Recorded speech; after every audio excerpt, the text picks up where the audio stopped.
Ini untuk menghitung frekuensi sambaran petir. Ini dia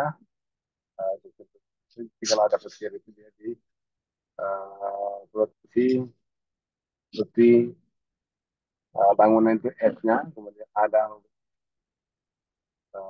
garis miring itu. Nah di dalam cakup yang di bawah garis miring itu masih jadi deteksi oleh oleh sistem ya. Ini juga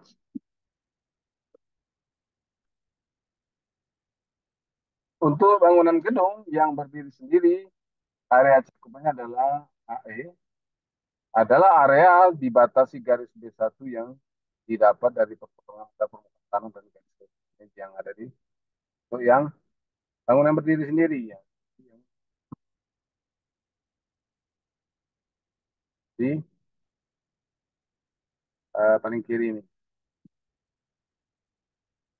Jadi sambaran petir akan diproteksi oleh eh, sistem proteksi yang berbentuk mereng seperti itu. Jadi ini yang menjadi perhatian kita jika kita merancang suatu sistem proteksi petir.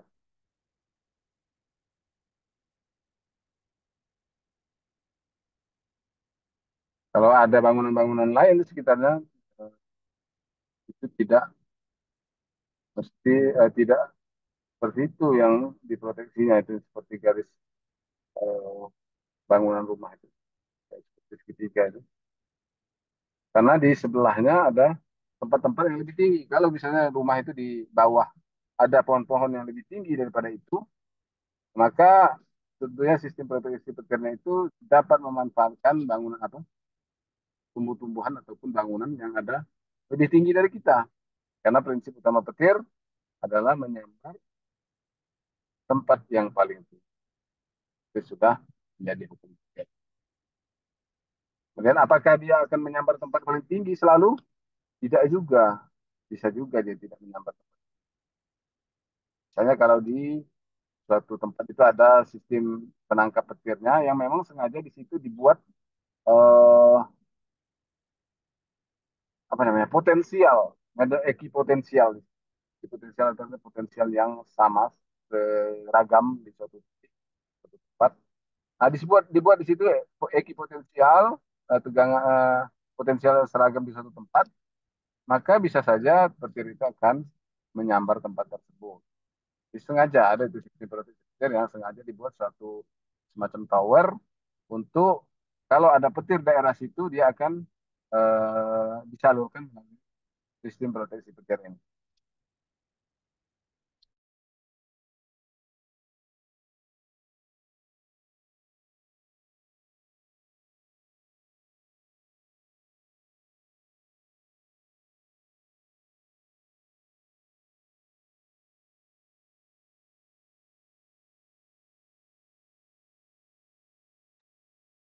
Itu eh, biasanya bangunan-bangunan yang eh,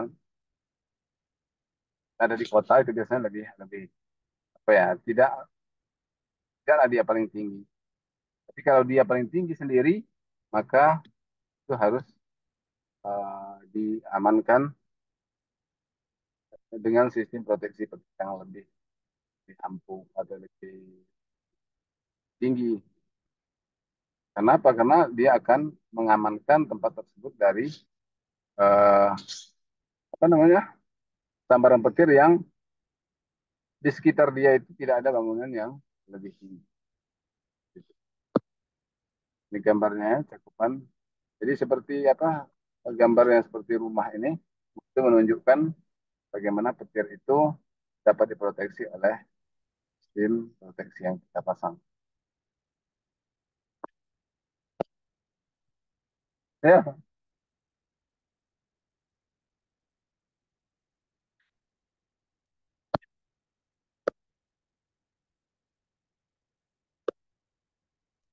ini langkah-langkah atau flowchart untuk kita memasang eh, keputusan memasang proteksi petir atau tidak. Sini ada mulai data masukan, dimensi dan posisi bangunan, gedung, ketentuan sambaran pertama, kelas dari bangunan gedung, apakah dia sangat berisiko atau di dalamnya itu ada yang diproteksi itu sangat apa diperlukan untuk diproteksi atau sekedarnya saja.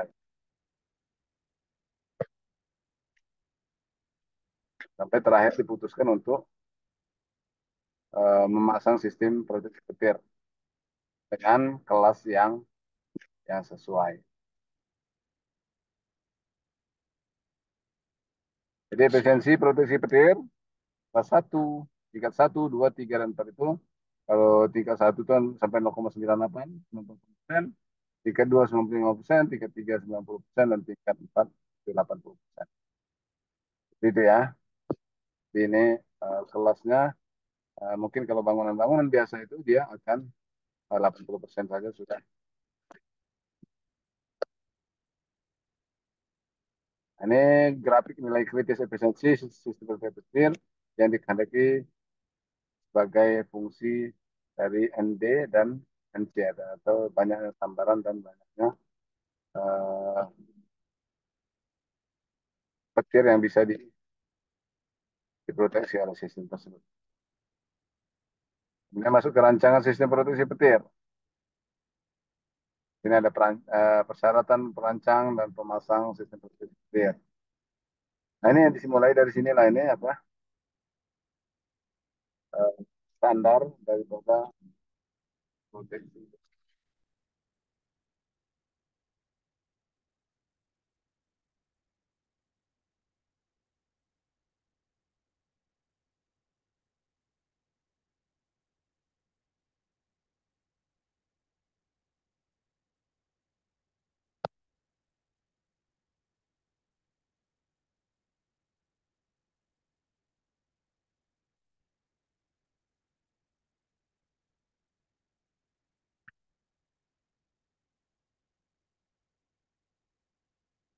Nah ini dia perancangannya.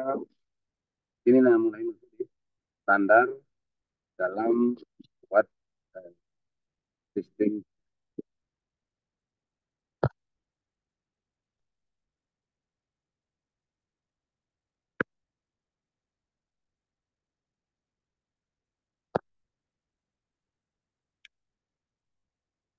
Oke, saya kira demikian untuk ini.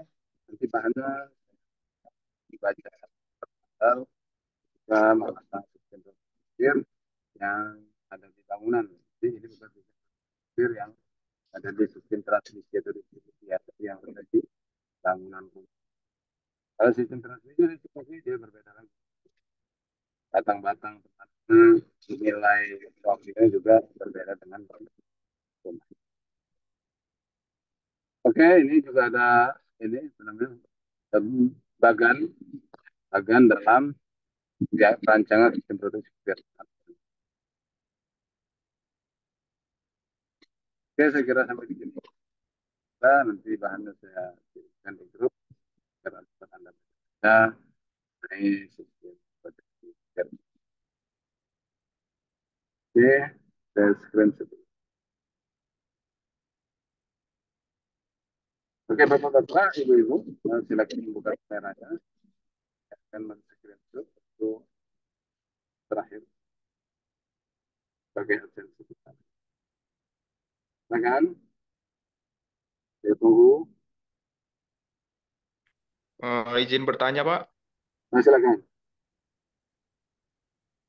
Pak, apakah di gedung juga punya nilai tahanannya, Pak? Untuk setiap gedung rumah punya nilai tahanannya sendiri nggak? Nah, nilai tahanan ini ya gimana coba dijelaskan. Karena kalau dalam sistem proteksi air itu nilai tahanan itu adalah nilai tahanan tanah berapa ohm gitu. Nah, kalau yang dimaksud dengan bangunan itu nilai tahanan ya. Kalau yang dimaksud dengan nilai Apa? Kurang kurang jelas, Pak, suaranya, Pak. bukan jelas. Yang dimaksud dengan nilai tahanan gedung itu yang mana ya maksud? Halo? Yang tadi, Pak, menurut buku standar tadi, apakah di gedung itu punya nilai tahanannya sendiri ohm. Kan satuannya ohm itu ya Pak. Iya. Jadi untuk bangunan sendiri, bangunan gedung itu sendiri, itu tidak dimasukkan dalam nilai tahanan pentanahan. Karena tahanan pertanahan itu diinstal tersendiri. Diinstal tersendiri, biasanya kan kalau Anda pernah lihat, pasti mungkin, atau kalau belum pernah lihat, di gedung itu ada terminasi udaranya yang runcing-runcingnya. Kemudian dia disatukan semua eh, peralatannya tadi, kemudian ditanamkan ke tanah. Di situ baru diukur nilai tahanan pertahanan sendiri. Kalau tahanan gedung itu sendiri tidak diukur. Nah, memang petir itu diharuskan atau diinginkan oleh kita untuk melewati sistem proteksi tadi, bukan melewati bangunan yang sehingga tahanan dari bangunan itu tidak dihitung atau diukur. Karena dia tidak akan mempengaruhi arus petir yang terjadi pada bangunan. Nah, saya kira gitu. Mungkin eh, belum terlalu jelas, tapi itulah kira-kira jawaban dari saya. Artinya di bangunan sendiri dia tidak dihitung. Tapi yang harus dihitung itu di sistem proteksi petir. Makanya ada kelas 1, 2, 3, 4 tadi untuk eh, memproteksi berapa nilai tahanan akhir yang diharuskan oleh sistem proteksi. Gitu. Oh, siapa? Hmm. Oke, yang lain udah. Nanti saya bagikan ini bahannya untuk dibaca. Karena kalau memasang sistem proteksi petir itu harus mengikuti standar ini. Kemudian juga orang yang bekerja di bidang pemasangan grounding, yang tukang-tukang pasang grounding itu harus mengikuti standar SNI. Oke, terima kasih atas perhatiannya. Terima kasih atas segala kekurangan saya. Kesempatan ini kita akhiri. Insya Allah kita berjumpa pada minggu yang akan datang. Terima kasih. Assalamualaikum warahmatullahi wabarakatuh. Waalaikumsalam Waalaikumsalam. warahmatullahi wabarakatuh. Waalaikumsalam. Makasih, Terima Pak. kasih ya.